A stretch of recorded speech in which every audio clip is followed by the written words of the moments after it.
Hello, I am Pradeep Mehta, the Founder Secretary General of CUTS International, an international NGO with headquarters in Jaipur, India, and overseas centers, three of them in Africa, one in Hanoi, and the fifth one in Geneva.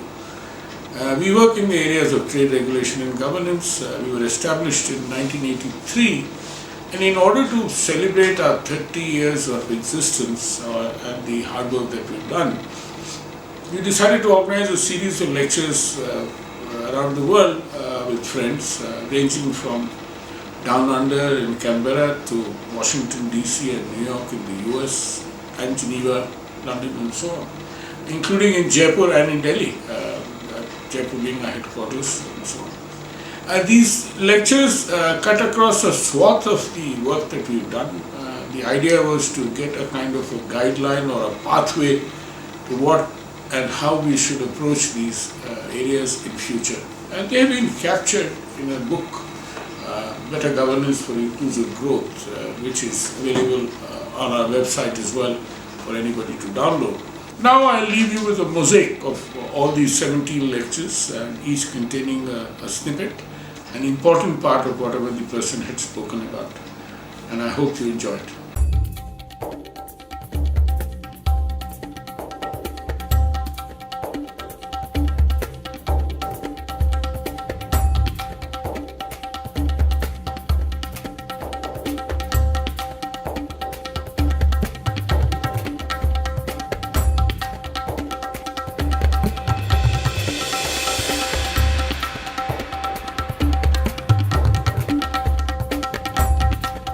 The Reserve Bank of India has said that Aadhaar can be a KYC to opening a bank account. And this KYC today is possible for mobile connections, for bank accounts, insurance policies, stock market transactions, LPG connections, many state government services, train travel, etc.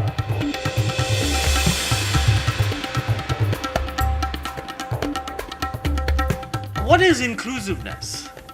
We've recognized that any effort to reduce inclusiveness to 1, 2, or even 3 dimensions is doomed to be unacceptable. So in the plan, what we've done is we've identified 25 monitorable indicators.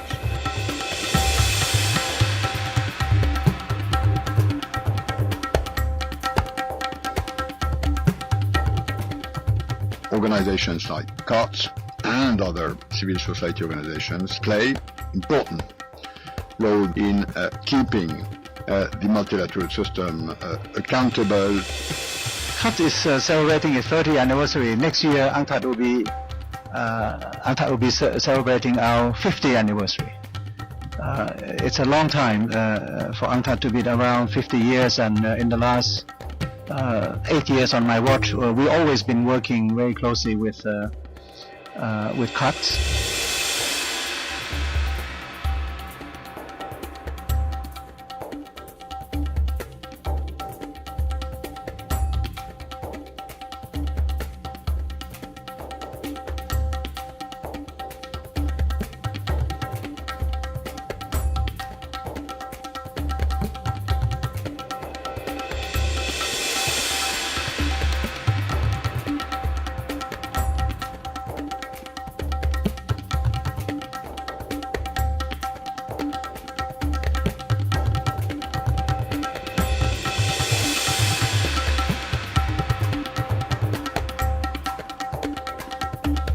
Integration of Asia and India's integration with Asia, the truth is not possible and not sustainable without the larger picture of Asia, which includes China and India, being worked out.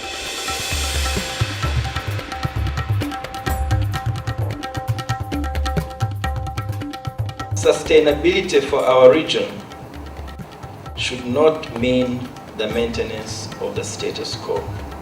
And therefore, these are all challenges that require that all of us work together as a region.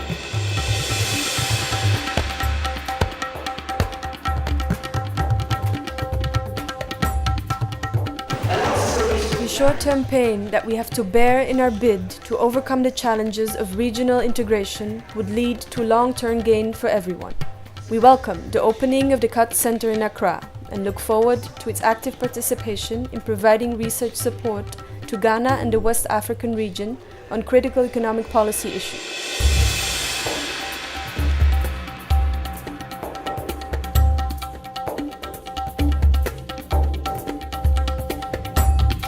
If I were to give my own personal testimonial for one of the most important contributions CUTS has made in its 30 years, certainly in the 15 or so in which I've seen it, it is this highly valuable contribution, this rich contribution to understanding the local circumstances, the local environment, adapting competition policy to work well in that area.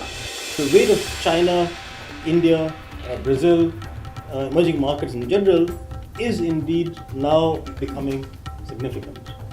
And hence there's a demand for better representation in global economic governance.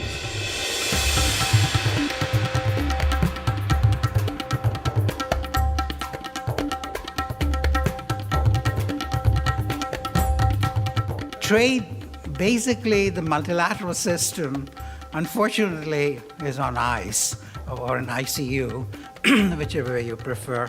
But if you want to put an epitaph on it, just say it's dead. So Doha is kind of in trouble. I'm one of the few people who feel that U.S. leadership was really, a lack of it was at the heart of it. Pradeep has done so much work on the facts of what is happening in so many developing countries. Many, many facts. I mean, this is one of the richness of his work. And you see, when you read these reports, they're called, some of them are called the 7-Up reports. He takes 7 countries and looks at each country very seriously. What you see is that there are so many barriers to the participation of the ordinary people in the life of the economy. They are blocked out. How are they blocked out? They're blocked out by government restraints, state restraints. They're blocked out by a lot of cronyism.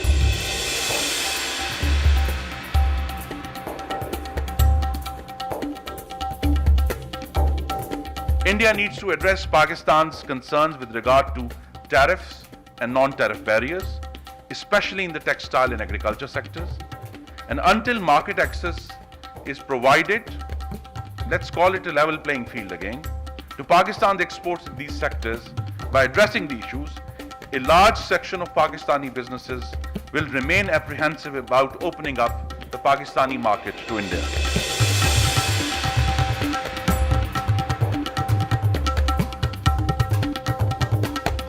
The planning commission, instead of doing any perspective planning, long-term planning, is today trying to micromanage the states.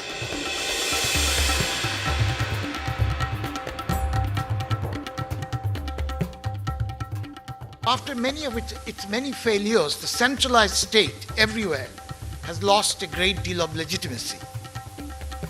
Decentralization is widely believed to promise a range of benefits, particularly in making governance more responsive and efficient in meeting local needs and local preferences.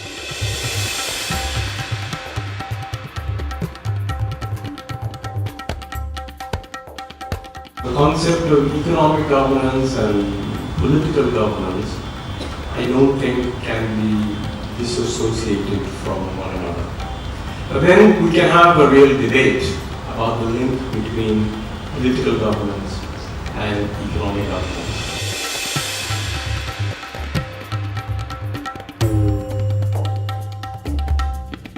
The reality is that you can change a country when you change its industry and trade policy. And Australia's trade and industry policy changed twice, by which I mean changed 180 degrees twice during the course of the 20th century.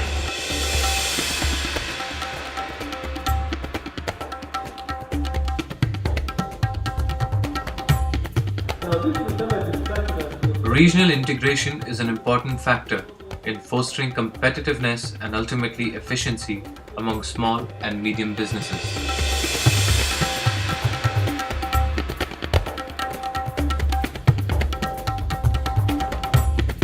exports are a necessary ingredient of our economic policy. Now, once you recognize that, it becomes imperative that the whole dimension of exports needs to be mainstreamed in the governance process itself.